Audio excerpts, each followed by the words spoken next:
Right. What's up, folks?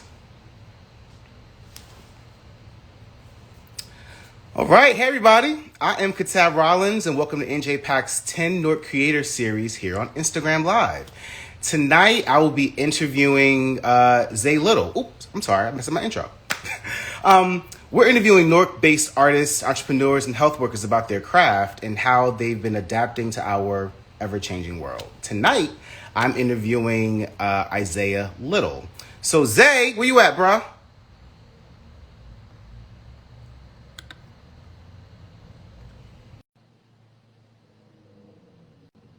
Here we come. Hey, Zay, hey, how you doing, man?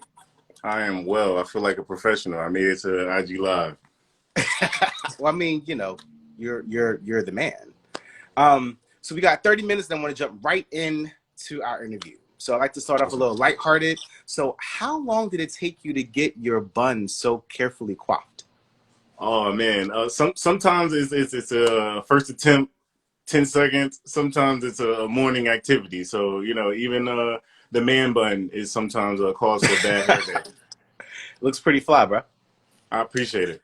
So tell me about your journey to where you are right now, whatever that means to you. And when you were younger, did you always know that you wanted to do community-based work? I guess in reverse order, yes. Even if you ask my mom, I think one of the earliest examples of Isaiah just doing a lot without asking is I remember I would regularly be like straightening up the pyramids of like toilet paper. Like if I saw that it was like some out of place, or this is like as early as like 4 or 5. It's just like let me just do what I can, and it was also I saw it as like a artistic expression. Mm-hmm. And then I think even the eras of Pokemon, to kind of age myself a bit, I learned origami and then immediately, turned that into a business opportunity for myself and some of my friends. So I think very early on, I just saw the art of business as well as art being, kindred spirits. And yeah, I mean, I think very, very early on, I was intrigued by learning, which I continue to do as an artist or creative now. So you always you always had this kind of entrepreneurial spirit even as a kid. Definitely, definitely. And one of my first businesses after the origami was a lemonade stand with me and my cousin on Myrtle Avenue in front of our mom's daycare, Myrtle Avenue and Springfield Avenue. So Okay. very neighborhood street, but we definitely learned supply demand, customer satisfaction and engagement very, very early. I think it was like 3 summers in a row from like third to sixth grade. Wow. We All was right, that's a hustling, good and time I to was have talking it about too. like You a you good know how day to was make like that three hundred money. dollars. Oh, that's a fortune when you're little. And then you had nothing really good to spend it on, but you learned the principles early. Yeah. So let's jump right into something that I know you're a big part of. Tell me about Gallery Retail.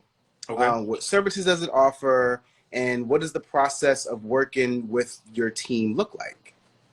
Sure. Gallery Retail is a full line creative service company based here in the city of Newark, founded officially in 2014. We are a full line creative service company, as I said, so that's brand development, creative brand management, event planning, public services, public programming. We're a full line creative service agency. So if Hmm. myself or anyone on our team, can't complete, a certain aesthetic or skill that you're looking to for your project. We have an awesome collection of partners, we call them, fellow artists that we'll be able to connect with to complete that job. You can visit our website. You can reach out to us directly.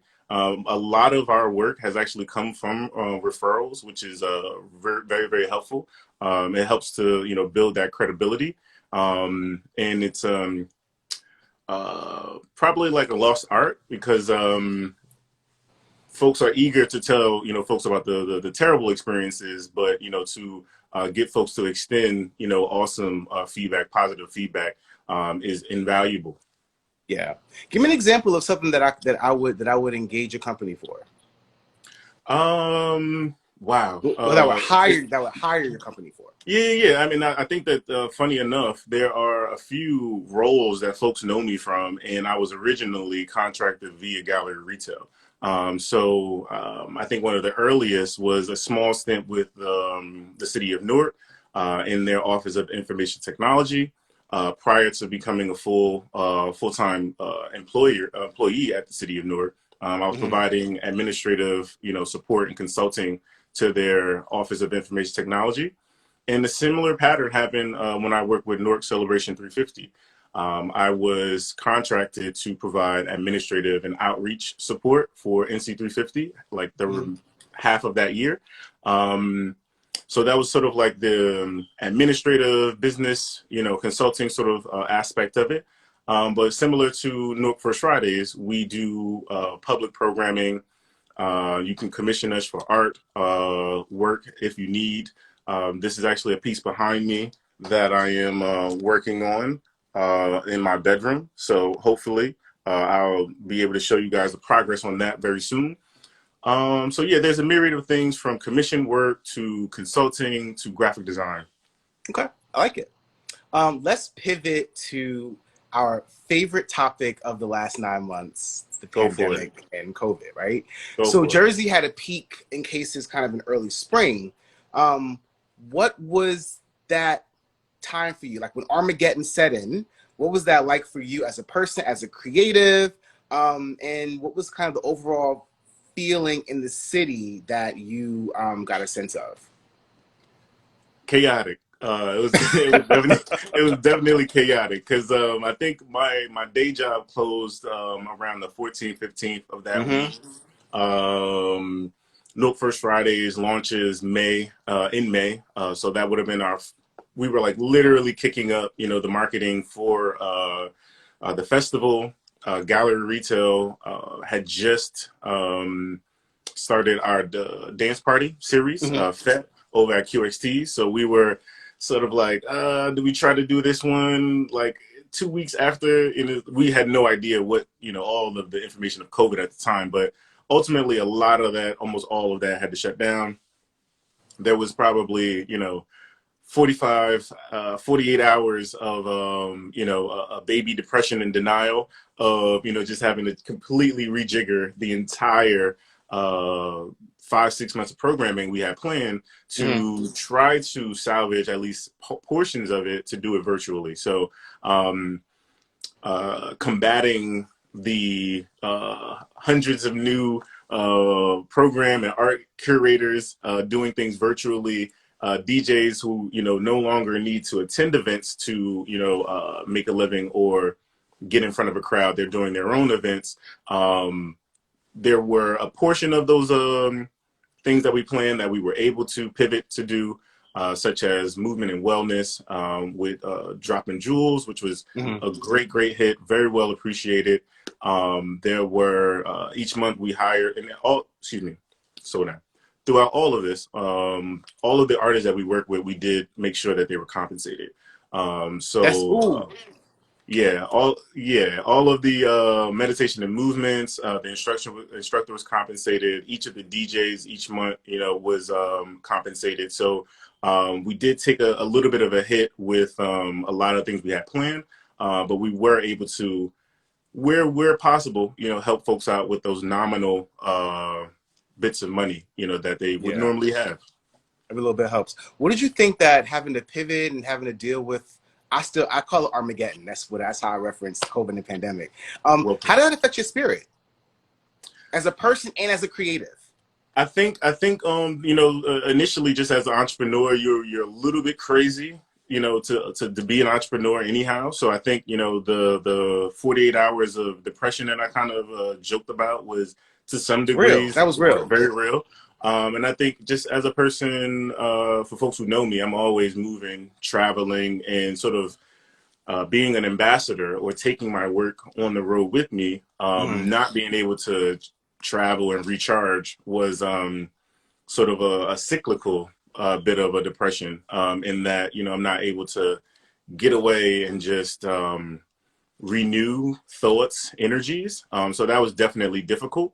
But I think as an entrepreneur, as an artist, as a Newarker, we're always, we sort of are coming, we come from, back against the wall, and knowing that we need to triumph and, get over the obstacles. However, so yeah, I just saw new opportunities, and through this, was able to save a lot because I wasn't traveling as much, and Going was not able run to. streets.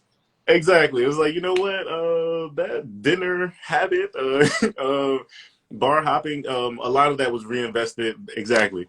A lot of it was reinvested back into, the business, which was a blessing. Because I was able to work with and acquire some equipment that would has allowed Gallery Retail to pivot in some ways and actually do larger projects Hmm. during the pandemic.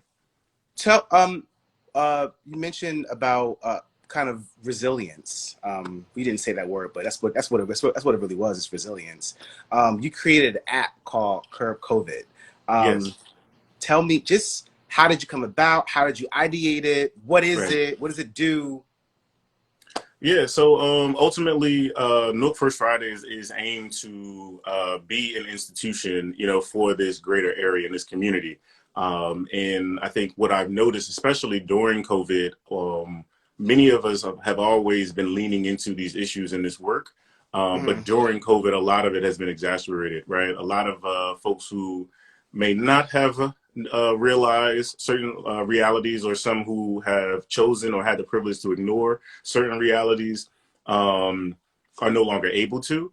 Hmm. And I think what we've seen is many of the Black and Brown institutions, especially in the community, have been able to pivot swiftly and be able to assist in a lot of these gaps that, whether it be our federal government, our local government, to assist in many ways, that are super, super critical.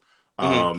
And I would include in that, institutions that serve Black and Brown institutions, but especially those led and owned by Black and Brown people. So I say Yeah. all that to say, that's the ambition for Newark First Fridays, being a community-led institution and platform. And so it Curb COVID as one of those opportunities to leverage, the momentum that we built with No First Fridays to amplify accurate information, and entertainment and leisure through the chaos, as well as opportunities. Hmm. So that was a lot of the intention, and very consistent in my aims to be intentional on sustainable efforts, and look to continue, using the platform not only to promote No First Fridays, but other resources throughout the community. Got it. Um, I like to say that there is power in knowing the why behind the what, right? So Word. one of the what's is that you are a community organizer, and a damn good one. But Thank you. why? What's your philosophy behind community organizing, or the kind of work that you do? What drives you? So I think, well, I know the reason I wear, and this is a shout out, the reason I wear this wristband, TCK Ubuntu, Them Cloud Kids nonprofit in here in Newark, Hmm. Hmm. is I come from a really big family. I'm the youngest of 5 kids. Both my parents, respectively, are the middle child of 7 and 9. And then I have parents, grandparents that are either from families of 7 or 12. So very quickly, I got a big family, and Yeah. a great deal of them are throughout the greater Newark area. So I look at Newark, any community that I'm a part of, as an extension of my family. And I see many of the issues and many folks in our community as I see my family in those people. So I see opportunities that I or others can create for Newark natives, for folks who are coming to Newark that look like my family or have similar situations. Um, I realize that those are there's more in those people than just them being people. Like they Hmm. are parts of me because we share a community and space. And then I also more plainly always thought, like, if I became a millionaire and the rest of my family were not millionaires, I'm pretty poor, right? But if everyone in my Hmm. family is 100,000-aire, we're probably like multimillionaires collectively. So I always look at it like, if I'm the only one that got it and everybody asking me, we really don't got it. So if we all kind of good, then we all great. What does success look like for you then? Oh man, I think for one, it's definitely my family and people that I love and care about. Being happy, having opportunities that they themselves would like to live out or see. Hmm. I think that success for me is certainly exercising, living, and pursuing um, elements of like powernomics, which is ultimately his name is Claude Anderson, Dr. Claude Anderson. I've Hmm. been reading a lot about Dr. Claude Anderson's Powernomics, as well as a book based on Nipsey Hussle's life Oh, by an author named Ashcast. The book is called Hustlenomics. But ultimately, living, and doing what I want. I think if I had all the time in the world, I would paint, just be on the beach. I think, that is a lifestyle for some. But I think with the awareness that I have, leveraging art and my talents to impact my family and my community. Success. aside from your family and community, um, where else do you get your inspiration and your drive? Um, the places that I go, to be honest with you, I feel like I've learned more about myself and even where I'm from by the time that I was in Philadelphia. Hmm. And if you know me, I speak very very highly about Philadelphia. I'll probably be there very very very shortly. But I think even when I've traveled to Geneva, Switzerland, Dominican Republic, or Lagos, I learned so much about Newark, so much about myself in these places, whether it be being uncomfortable, whether it be seeing how folks fix a car without a jack, and you're like, yeah, I seen that same thing in Stratford. Like, yes. And then I saw it one other place, Dominican Republic. So you realize and put things together that black, brown, indifferent folks have the same worries, the same issues, and folks may have a green sign for exit in some countries, Mm, maybe a hexagon here in this country. yeah. But other people have to have ways on telling people to stop at stop signs and look out for kids. So I love learning how people translate things that I know innately. Yeah, and in that, it kind of helps you judge and adjust accordingly. For Um, sure. I find that the Newark creative community is tight. It's like everybody knows each other, and I know that I'm sure that you know many of the other folks that have been featured in this series. Yep. So, two-part question: Yep. were you able to collaborate with any of the folks who've been in this series, and who would you like to collaborate with that you haven't yet had the chance to do so yet?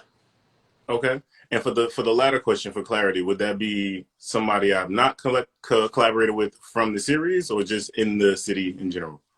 However you want to answer it. Awesome. Yes. Let me make sure I remember all the names. Um, in one way or another, I've definitely, connected with, Lenny. I've, worked with Dolo numerous times. Um, I think a couple of the young ladies, I think they're actually both based out of Index, Sally, and I forget the other young lady's name. But I haven't worked with them just yet, but I do, it's like you said, there's one person, separation between them. Um, Mm-hmm. and actually, I think there might be 7 people that I regularly work with that have worked with them. Um, and I say, as far as like opportunities to work with folks, um, I would love to, as you see, I'm like shamelessly plugging my art behind me, Well, I um, got questions about the that art I'm that behind you. I'm I'm getting coming to into. that. Yeah, I would love to work with both Malcolm and Lenny, actually, on some public art pieces. Not just murals, but I think that those are just a couple brilliant minds. There are it's a long list of folks, but I think there's some awesome women out there. But at the top of mind, those two come at me. Well, you know the power of speaking things into fruition. So I'm sure that if they aren't in the chat now hearing about this, Right. they y'all are gonna get together and make some magic happen.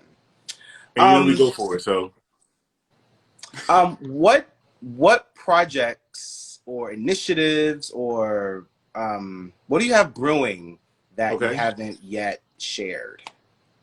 Well, one thing that I'm really, really excited about is Gallery Retail is actually producing the virtual gala for the Newark Public Library. Uh-huh. I think this is the first time that I'm saying that publicly, so I'm really excited about that. Was Yes. able to acquire some exciting equipment to elevate, the projects Gallery Retail can deliver on. In addition to that, that'll allow us to document um, better a web series that I'm working on called Black Ass Place, where we'll be visiting the blackest places in the world, highlighting the historical significance as well as how folks can support black businesses on their travels. Those are just a couple. I mean, I'm painting more. I have never stopped painting since 13. I sold my first commission piece at 15, but um, uh, when I attended, Temple University, I wanted to double major in art at the Tyler School of for graphic design, excuse me. But I wasn't able to do that, or I'd probably still be there. So I went to exactly. I went to school for business and sort of looked at it as I'll be able to sell other people's art, or at least my mediocre art. So yeah, I've been working off and on as a painter since a teenager, and people know me more as the entrepreneur.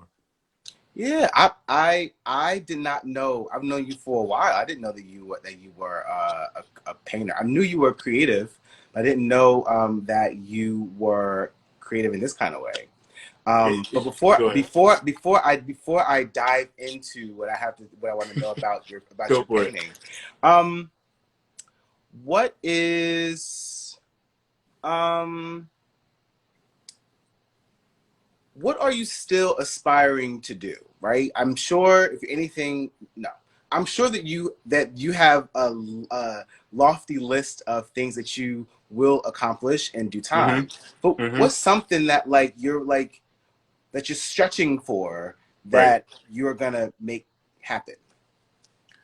I think one and it's like very, I think it's a theme, and it's no surprise there. Is I want to be an awesome, family person. As of Mm-hmm. now, I'm an uncle. I don't have any children, but I do have 14 nieces and nephews. I think my upbringing, exactly from 2 years old to 26 years old. I digress. But yeah, I want to be an awesome uncle. One day, hopefully, be an awesome dad. But I think professionally, an impactful a business person. I Mm-hmm. feel, especially with the last, week, the last few years.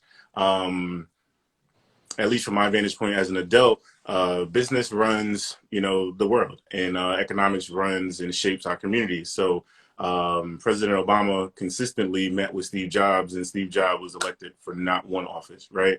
So I think, especially, with all politics being local, if I'm able to, assist and create opportunities for my family, my extended family, I'll be able to, leverage the platforms, organizations that I'm working with or building or part of to continue to impact the communities where I'm at. So I think Mm-hmm. that leverage, which is actually one of the first principles of Nipsey Hussle's Hustlenomics, is definitely one of those things that I want to focus on. Mm-hmm. Um, now about your art. Um, Okay. what what kind of art do you like to create? Do you like to create people, abstract? How would you describe the style of art that you bring to the world? Um, And what's and I that? think And what is that piece that's going on back there? so. This is actually a young lady, right? She's going to be like busting out of this sun here with the light kind of like blasting on her. Mm-hmm. And I think just in summary, and I think one of the benefits of being, self-taught as an artist is that you don't know the rules that you should or people think you should follow. So I would say my art is so Newark, right? And I'm a tweak that and give a shout out to I'm So Newark and I'm So Yoga Newark. But I think my art is so Newark, and that, you know, if you look at Newark First Fridays, you look at GalleryRetail and things that we've done or I've been a part of, we don't ask for permission. And I think that that's so Newark. And I think, you know, whether it be a paintbrush, a graffiti can, a spray can, or my biggest canvas or favorite canvas, community, we don't ask for permission. We're bold. We love color. And I think that ultimately wherever I am, whether it be a web series, whether it be, you know, pulling up on a friend in Legos for a photo shoot, you know, that this is actually being planned. A friend of mine in Legos and Dolo shooting in respective locations. It's always going to be so Newark. And I think that that's a reflection of myself, where the city's going. Yeah. And I think all of it has sort of like a social enterprise sort of angle to it. So it comes back to that for sure. You know, I was going to ask you, what's one message that you want to leave the people with? But I'm going to just say that don't ask for permission. Do it. For sure. But really to ask you though, what is one thing quickly what is one message that you haven't said already that you would like to make sure that folks leave this conversation learning from you? I think one for sure, to kind of use different language, and this is actually something that I think will be permanently, you know, a piece of art on me soon, is no half measures. I think with all that we've lived through in just this 1 year, which has been 2020, I think we've learned, you know, whether it be friends, whether it be loved ones, whether it be lovers, whether it be your art, like there's no time to play, you know, with what you want to do. Time is not promised. So no half measures. That's what I got. No half measures. I love it. We have to wrap up. So how can folks stay in touch with you, GalleryRetail, and any other endeavor that you're involved in that you want to make sure that people walk away from? I would say definitely follow us on Instagram at Newark First Fridays. That's Newark FFR. I'm Designs by Zay _.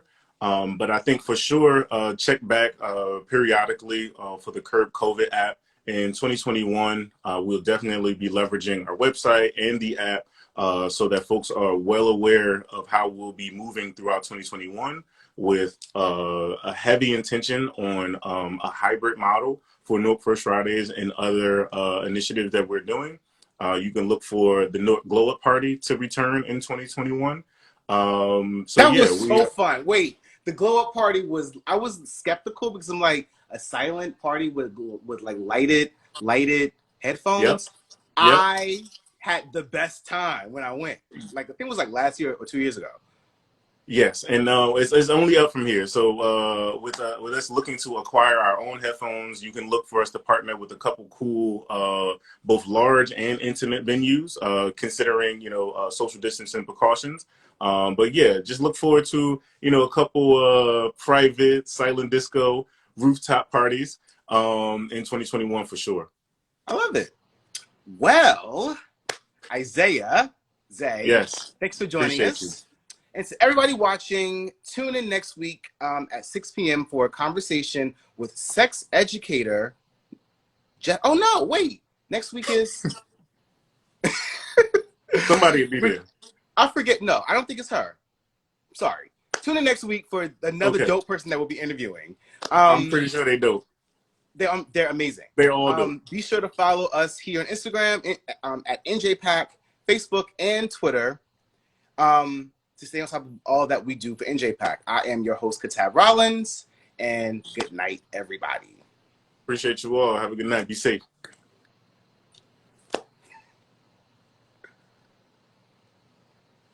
All right, y'all. Have a good night.